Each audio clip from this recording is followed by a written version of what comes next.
First up, wow, students huddled in their classrooms. Teachers barricaded the doors during a deadly shooting at a high school in Oxford, Michigan. Listen to what happened when somebody claimed that they were from the sheriff's office and knocked on a classroom door. It's safe to come out. Yeah, he said it's safe to come out. Now, we're not willing to take that risk right now. I can't hear you. We're not taking that risk right now. Okay, well, come to the door and look at my bag, bro. No. Yeah, bro. He said bro. He said bro. Red flag.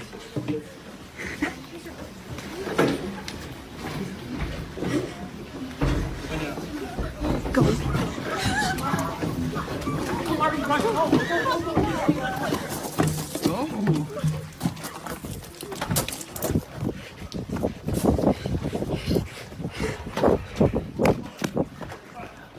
Slow down, you're fine. Wow, they were so smart. You know, students in another classroom stacked up the chairs like this and barricaded the door. Another angle, though, shows a bullet hole through the door.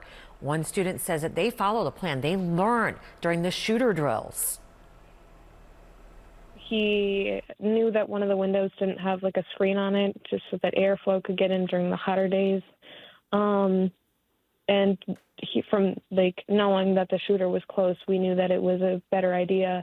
And it was also part of the Alice training to evacuate if possible. So we all just slowly hopped out a window one by one and started to run towards the mire that was nearby.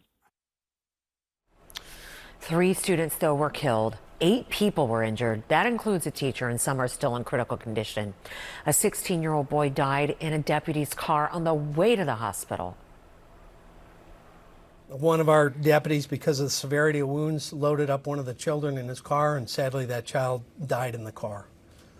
One of our employees who was in the 911 center as part of the team taking the emergency calls had a relative killed in the attack. And so this touches us all personally and deeply, and will for a long time. This wound will never go away.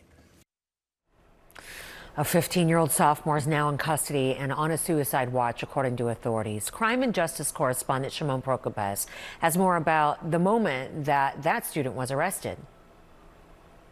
They got here within minutes, really preventing a much worse scenario, and they were able to take the 15-year-old into custody. They saw him in the school and he surrendered, simply put his hands up, and that is how they were able to take him into custody. The police said that this lasted all about 5 minutes. The entire shooting lasted about 5 minutes, and that he still had the gun on him, and that there were about 7 bullets still in the gun, so that they think that he was ready to continue firing. The sheriff yesterday really crediting obviously the students with knowing what to do, but also the police officers, the sheriffs, and other authorities who responded here that were able to get inside the school so quickly and stop this from being a far worse attack. And the fact that they were able to apprehend the 15-year-old so quickly certainly helped the situation. Officials searched the suspect's home overnight and they seized his cell phone, but investigators say his parents have told the student not to talk to police. So could the suspect's father, who bought the gun, face criminal charges? That is an angle that we'll look at still ahead.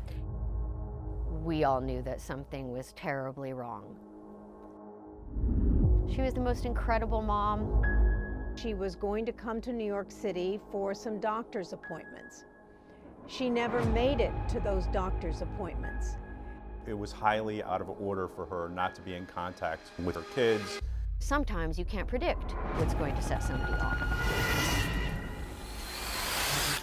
It's a missing person case that evolved into a criminal investigation. I can say confidently that we were all very frightened on her behalf. It was evidence of some kind of cleanup in the garage. All the little pieces started getting put together by way of technology and video evidence. He also had a female companion with him. Do you know where she is, and can you please tell us? Real Life Nightmare, new season, Sunday at 9 on HLN. 911 operators say they took more than 100 different calls after police said a 15-year-old opened fire at his school. This happened in Oxford, Michigan. 3 students died. 8 are injured.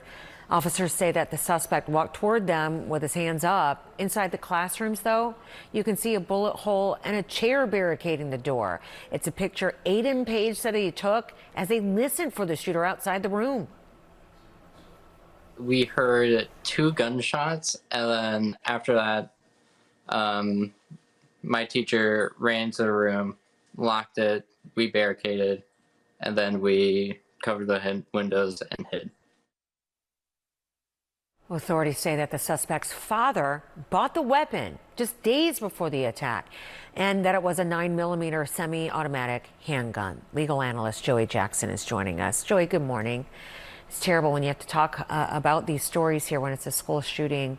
But aside from the student facing charges, can a parent also face charges? And if so, what kind? Yeah, Robin, good morning to you. How tragic this is. Yet again, we see this. And the answer to your question is absolutely yes. Gun ownership is obviously a fundamental right in this country. It's protected by the Constitution. But there's also a component of that and laws in place to ensure that gun ownership is responsible. Part of that responsibility ensures the proper safekeeping and locking and storing of the weapon such that it cannot be accessed by anyone other than the person or other responsible parties who should have access to it. So we don't know the circumstances fully yet. Things are developing right now with respect to how the gun was obtained, where, when, etc. But I think that investigators will hone in on that and determine whether or not the gun was stored safely, whether it was stored reasonably, and whether all protocols were in place to ensure that it was not accessed by anyone else. Obviously, we know, Robin, that was not the case because here we are. But absolutely, a parent can be held responsible for something like this happening. Okay. It's grabbed the headlines today that the parents are not letting their child talk with police, say the authorities, and they've hired attorneys. Is that remarkable, or is that exactly what you would have advised as well? No, that's part of the protocols. One of the other fundamental rights, obviously, is the right against self-incrimination. And so whenever an instance like this occurs, people hire lawyers. Those lawyers, the first thing that you're advised is not to make any statements. The basis and reason is because anything you say, as you always hear on TV, can and will be held against you in a court of law. And so it's best not that you say anything such that your attorneys can ultimately examine the situation, the circumstances, and can adequately defend you without you having made inconsistent statements or statements that would harm you. That's, of course, of really no consolation to people who are hurting, both the dead and the injured, who want answers. They want them now, and they really want accountability. But yes, indeed, with respect to not saying anything, that's